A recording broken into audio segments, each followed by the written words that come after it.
Voici la suite du tutoriel sur la recherche de données dans Odin. Ce qu'il faut savoir sur les données qui sont affichées sur la carte, une fois qu'on a effectué notre recherche, c'est que les mailles sont calculées de manière effective et potentielle. Ça veut dire chaque maille croisée par la géométrie de la donnée va être prise en compte et affichée. Ça, c'est un réglage par défaut. Donc, par défaut, on voit les données effectives et potentielles, enfin les mailles effectives et potentielles s'afficher. On peut changer ce réglage en allant dans le menu en haut à droite, sous le menu d'échelle, et en changeant pour affichage effectif. Donc, seulement les mailles dans lesquelles nous sommes sûrs que l'observation a été effectuée vont être affichées. Ça change plutôt bien la carte. Mais c'est important de savoir que ce réglage est possible. Maintenant, j'aimerais vous parler des attributs. Donc, la table attributs montre beaucoup d'informations sur chaque observation saisie. Au minimum, le dénombrement, l'espèce, la date et l'observateur, donc ce qui définit une donnée d'observation, mais aussi bien plus d'informations. Il est aussi possible de voir en cliquant en gauche, en bas, affichage détaillé, voir la totalité des colonnes disponibles dans Odin.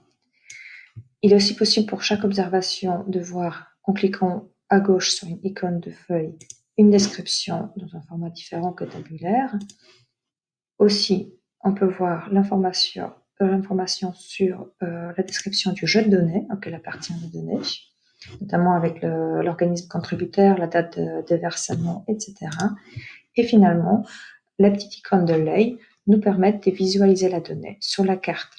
Donc, si je clique ici, je peux voir la maille où se trouve géographiquement la donnée. Si j'en choisis une autre, voilà, d'autres mailles s'affichent. Si je passe maintenant à l'affichage à la commune, je peux faire la même chose, donc identifier l'observation qui m'intéresse, elle appartient à cette commune-ci.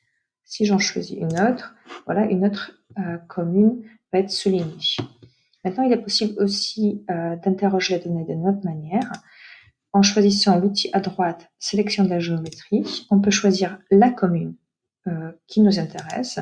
La table attributaire va s'adapter et va afficher seulement les données qui croisent cette géométrie que nous avons choisie. Maintenant, je vais vous parler de téléchargement. Donc, une fois que la sélection a été effectuée, et seulement à ce moment-là, l'option de téléchargement devient active et on peut télécharger les données disponibles dans Odin qui sont affichées sur la carte avec une précision de situation exacte ou situation à la maille ou à la commune et avec les attributs simplifiés ou complets par rapport au standard régional. Donc, le téléchargement s'est fait en format Excel pour la donnée d'observation et en format shapefile pour la partie géométrie. Maintenant, souvent, quand on regarde notre donnée, je vais refaire ma recherche initiale. On télécharge les données souvent pour pouvoir les analyser, pour pouvoir les croiser avec d'autres informations que celles qu'on trouve sur la carte à la base. Donc, ce qu'il faut savoir, c'est que dans Odin, c'est aussi possible d'afficher d'autres données que celles à la base affichées sur la carte. Donc,